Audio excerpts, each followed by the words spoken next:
शिव पुराण में 7 संहिताओं का संकलन। सनातन धर्म के अनुसार शिव पुराण को 18 पुराणों में सबसे अधिक पढ़ा और जानने योग्य पुराण माना जाता है।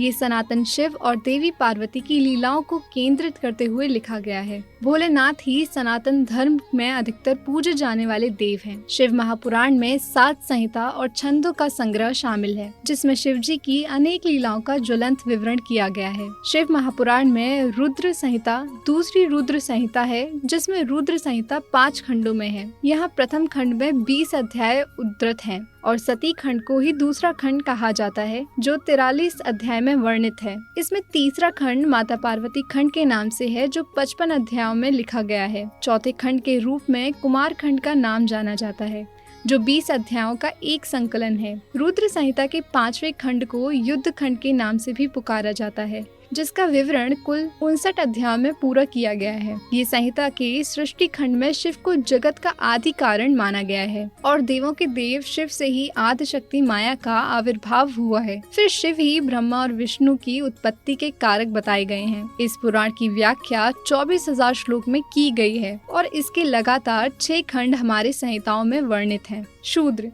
जो कि रुद्र का ही एक रूप है, बताया जाता है कि शूद्रों का कुल यानी वंश शिव से ही शुरू हुआ है और शूद्रों के आदि देव शिव, गणेश और रुद्र अवतार हनुमान जी को ही माना गया है।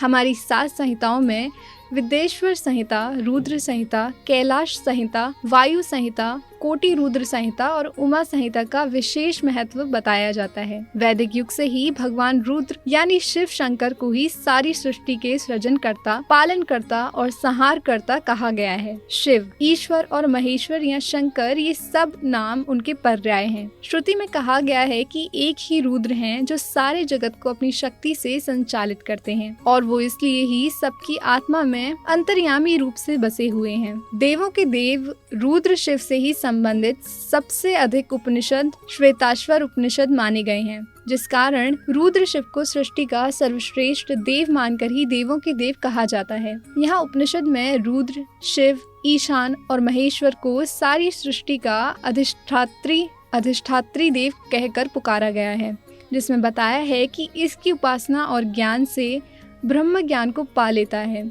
जगत गुरु कहलाता है।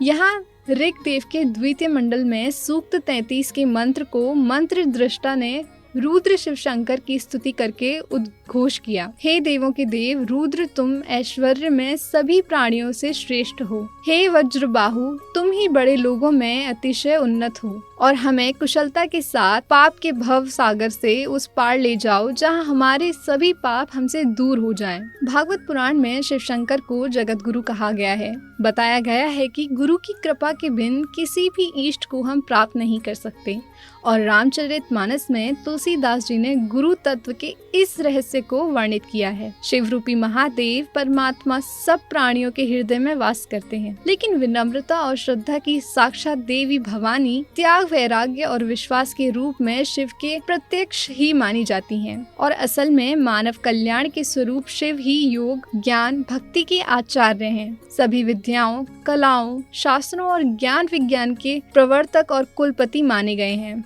जिस कारण पृथ्वी पर मानव जीवन में अनादिकाल से ही शिव आराधना की परंपरा अनवरत और अविचल चलती आ रही है। सनातन धर्म के अनुसार भारतीय देवताओं के विज्ञान में त्रिमूर्ति के रूप में कल्पना की गई है, जिसमें ब्रह्मा जी को सृष्टि के उत्पत्तिकर्ता और विष्णु जी को सृष्टि के पालनकर्ता और शिव शंकर को संहार करने वाले देवता माना जाता है। जब सृष्टि रची गई यानी अनादिकाल से ही मानव जाति में निरंतर अनेक रोग और व्याधि की महामारी मानव को ऐतिहासिक काल से ही काल विचलित करती आ रही है। हमारे वेदों में रचित महान ऋग्वेद के पहले ही मंडल के 43वें सूक्त में, दूसरे मंडल के 33वें सूक्त में और 7वें मंडल में 46वें सूक्त रुद्रदेव की विस्तार से व्याख्या की गई है। कहा गया है कि हे देवों के देव, तुम कल्याणकारी साधनों से हमारी रक्षा करो। एक अन्य मंत्र में रुद्र को सूर्य के ज्वाला के समान जलने वाला और स्वर्ण की भांति दीप्त कहा गया है। सनातन धर्म में अथर्ववेद के 11वें कांड के दूसरे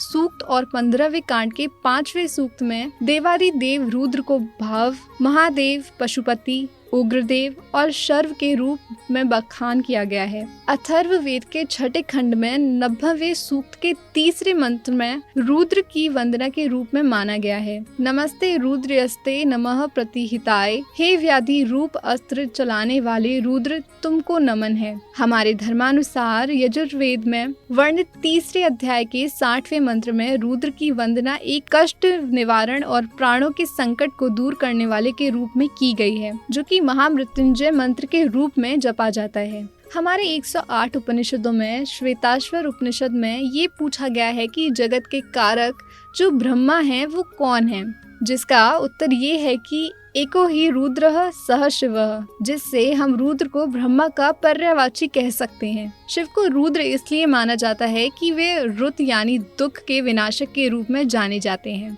कहा जाता है कि संसारिक दुख का विनाश कल्याणकारी ज्ञान से ही हो सकता है।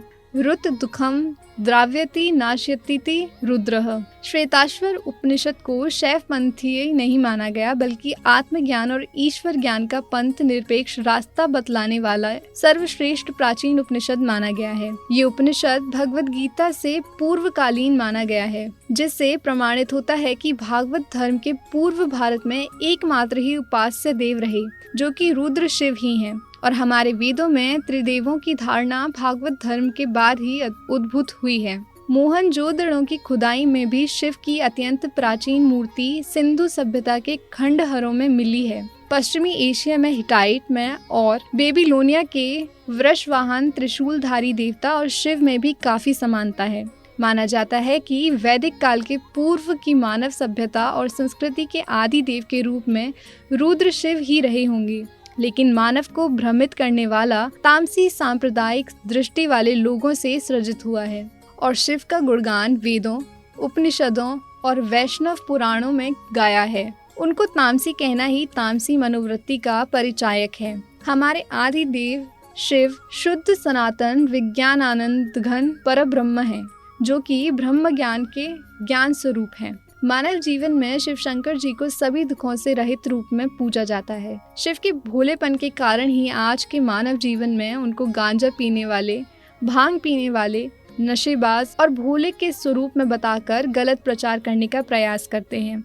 और कहीं शिव को शमशान में वास करने वाला औघड़ समझना भी मानव की बड़ी भूल है, जो कि हमेशा ही ज्ञान के प्रति मूर्ति, योगेश्वर, जगत गुरु, सब ज्ञान और विज्ञान के प्रथम आदि स्रोत रहे हैं, और जिसे विज्ञानाम प्रभवे चैव विज्ञानाम पतये नमः कहा गया है कि आप ही विद्या के आदि का कारण और स्वामी हैं। आपको सदा ही नमस्कार हो।